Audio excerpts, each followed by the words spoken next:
everyone. Welcome back. Ever find yourself, I don't know, like yearning for a little more joy in this whole crazy mixed up world? Yeah. Yeah, me too. And you know what's kind of wild? Turns out, diving into a good story might be one of the most like unexpected ways to find it. Yeah, right. Fiction. Right. But stay with me on this one because that's exactly the kind of delightful paradox that we are going to unpack in today's deep dive. It's not as far-fetched as it sounds, actually.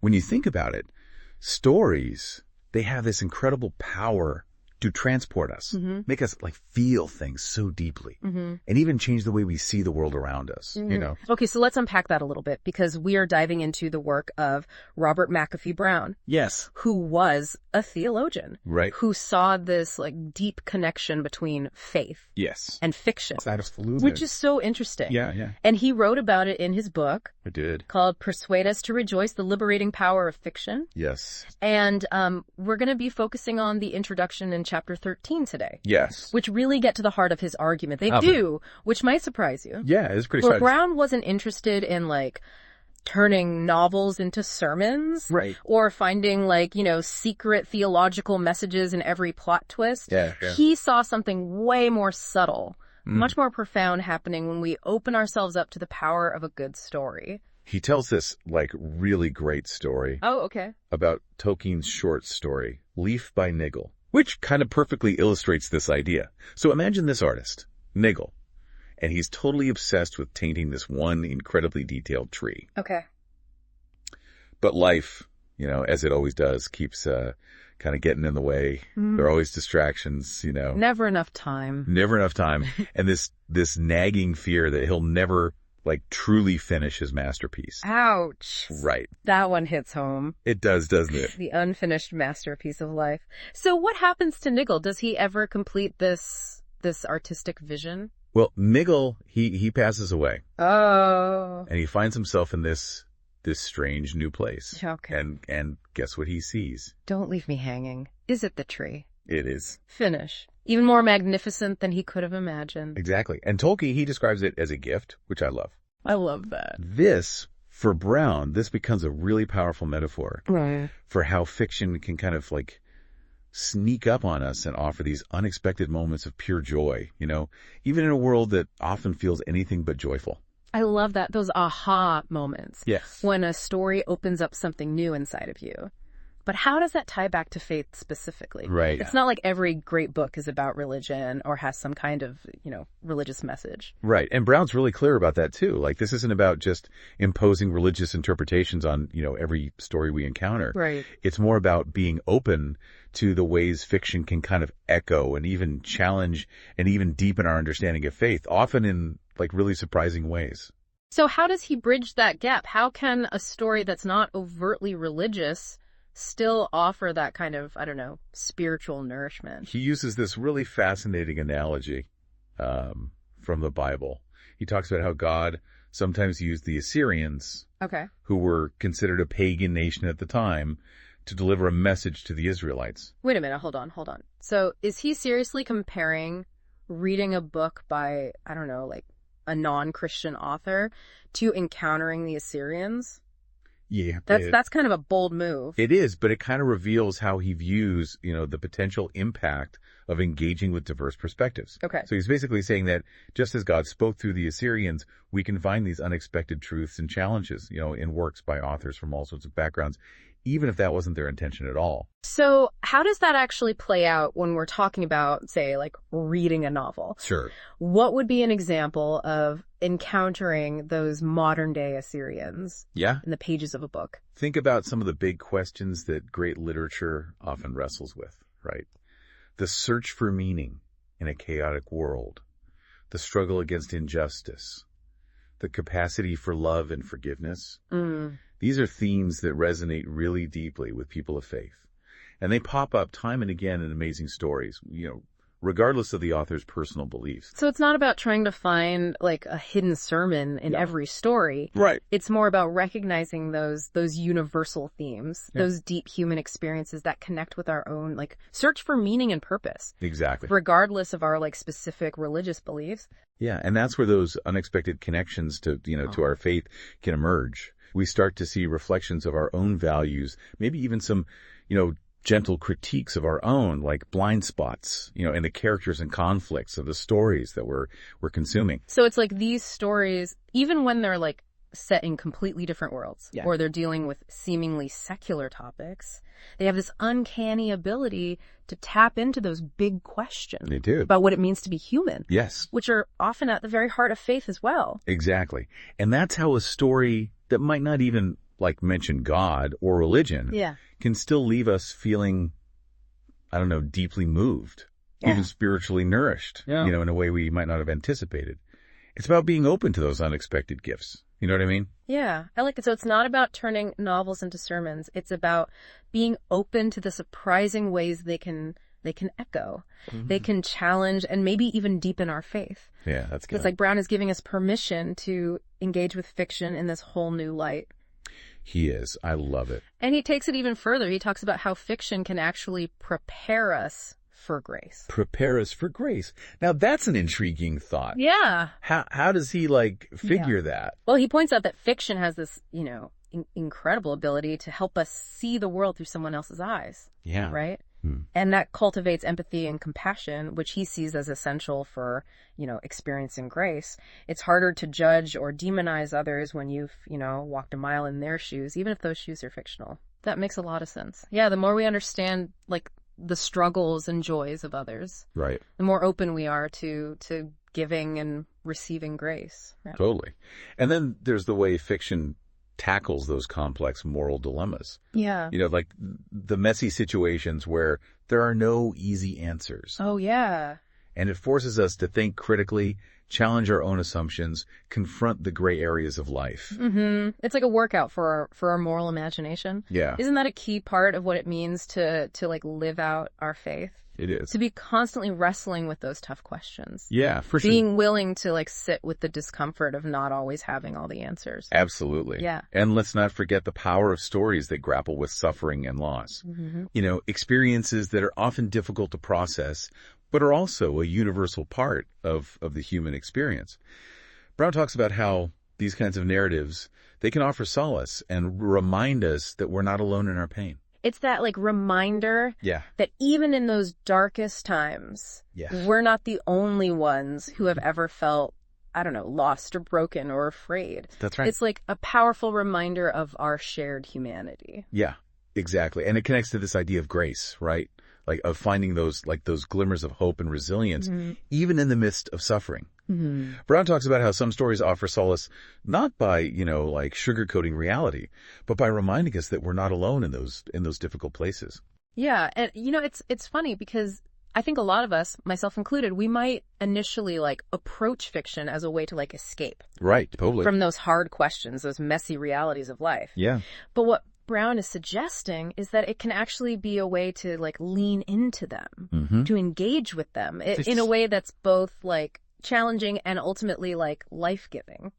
It's about recognizing that those messy realities are actually where faith is lived out. Mm-hmm. It's where we're called to kind of put our beliefs into action. Yeah. And fiction can be this incredible tool for helping us, develop the empathy, the moral courage, the spiritual depth we need to kind of navigate those challenges. There's this quote from Brown that I think gets to the heart of it. He says, "They may not be bearers of grace, but they may at least be preparers for it." What do you make of that? I think that's a really beautiful way of putting it, because he's acknowledging that fiction alone can't, offer salvation or guarantee a happy ending. Right. But it can create a space for reflection, for self-discovery, for grappling with those big questions. That can then kind of open us up to experiencing grace in our own lives. It's it primes the pump, so to speak. Yeah. It gets us thinking and feeling and questioning in ways that might not happen otherwise. Yeah. And that can make all the difference when it comes to encountering grace, whether it's in our personal relationships or our communities or even in the midst of our struggles. And that brings us back to, Brown's central argument, which is this idea that fiction can ultimately persuade us to rejoice. Yeah. And it's not about ignoring the pain or pretending everything's fine. It's about finding those glimmers of hope, those moments of beauty, those acts of love that remind us that, even in a broken world, there are still reasons to celebrate, to give thanks, to find joy. And I think that perspective is so needed, especially today, in a world that often just feels so saturated with bad news and cynicism. It does. It's a reminder that even in the midst of all that, like darkness, there's still light, there's still goodness, there's still the possibility of finding something to rejoice in. And that's what makes this whole conversation about, faith and fiction so exciting to me. Yeah. It's about recognizing that the stories we read, the movies we watch, even the plays we see, they can be a source of, spiritual nourishment, a way to connect with something bigger than ourselves. Yeah. It's like Brown is inviting us to approach fiction with this new sense of wonder. Yes. A curiosity about what it might reveal, not just about the world, right, but about ourselves. Right. Maybe even our relationship with something bigger. Like a powerful invitation. It is. One that can lead us to a richer and, more meaningful engagement with both literature and faith. So as we kind of start to wrap up this deep dive into the liberating power of fiction, what's like the one thing you hope our listener takes away from our conversation about Brown's Persuade Us to Rejoice? I'd say it's the understanding that fiction, even when it's not explicitly religious, can offer these really profound insights into like the human condition, into good and evil, into that universal search for meaning and purpose. And those insights can resonate really deeply with our faith, challenging us, encouraging us, and ultimately helping us find those moments of grace, those reasons to rejoice, even in a, complex and often challenging world. Beautifully said. Thank you. And I think Brown would wholeheartedly agree. He wasn't suggesting we treat, novels like sermons or look for hidden theological messages in every story. Right. But he was encouraging us to approach fiction with open hearts and minds. Yes. To be attentive to those moments where a story touches something deep within us.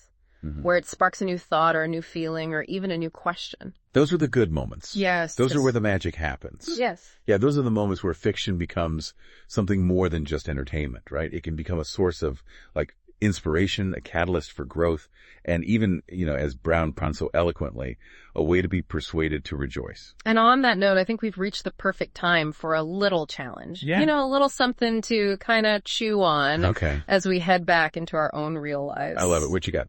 So, drawing on Brown's insights, I would ask our listener to consider this.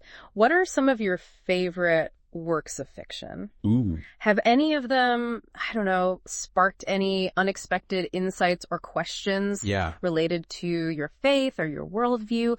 Have you ever encountered a story that left you feeling, even in like a small way, persuaded to rejoice? Those are great questions. Yeah. I think reflecting on those experiences, it can open up a whole new dimension. Yeah. To our appreciation of both literature and faith. Totally. And while you're pondering those questions, there's one more nugget from Brown's book that I think is like worth exploring a little bit. Yeah. In chapter 13, he dives into this idea of fiction as a source of liberation, which I thought was really interesting. Liberation. Okay. Yeah. How does he connect those two things? Fiction and liberation. Yeah. So he argues that in a world that's like so bombarded by information and like rigid ideologies and societal pressures, fiction offers this really unique kind of freedom. Right. It allows us to like step outside of our own limited perspectives, imagine alternative ways of being, and maybe even question some assumptions that we didn't even realize that we were holding, It's like it breaks us out of those mental boxes, those preconceived notions about how things are or should be. Yes, exactly. And by kind of like confronting us with all these different worldviews and values and ways of understanding, like, reality. Fiction can kind of like shake us out of our complacency. Yeah. It can spark that critical thinking and ultimately help us become like more free and I think more like fully human. Those aha moments when you're like reading a book and it completely upends your expectations. You're like, wait a minute. And you start to question like everything you thought you knew. Totally. Yeah. So good. And Brown argues that this kind of liberation is especially important for people of faith. Okay. Because it challenges us to move beyond a narrow or dogmatic understanding of our beliefs. So it's not about like abandoning our faith, but like almost like expanding it and deepening it and making it more relevant to the complexities of the world that we live in. Exactly. Yeah. It's about recognizing that faith isn't static. It's this like ongoing journey of discovery and growth. Yeah. And fiction can be like a really powerful companion on that journey. I love that imagery, like fiction as a companion Yeah. on our faith journey, like a wise friend. Totally. Or a trusted guide. Yes. You know, kind of helping us navigate the twists and turns and the highs and lows, the moments of doubt. Yeah. And those times of like profound revelation. Absolutely. And like a good friend, it can challenge us when we need a little nudge. Yeah. It can comfort us when we're feeling vulnerable. And it can like inspire us to become the best versions of ourselves. I love it. So as we wrap up this deep dive into the liberating power of fiction, what is like the one thing, if anything, you want our listener to really take away from this conversation?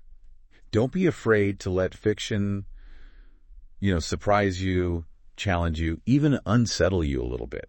Yeah. Embrace the discomfort, the ambiguity, even the questions that come up when a story, pushes you outside of your comfort zone. Yeah, because that's where the real growth happens. Right. Both intellectually and spiritually. Yes, exactly. Approaching fiction with like an open heart and an open mind, it just might lead you to discover new depths to your faith, new reasons to rejoice, and a deeper appreciation for the beauty and complexity of being human. Beautifully said. And on that note, it's time to say goodbye for now. But before we go, I want to leave you with just one last invitation. Dive into those stories that spark your curiosity, that ignite your imagination, and maybe even in their own unique way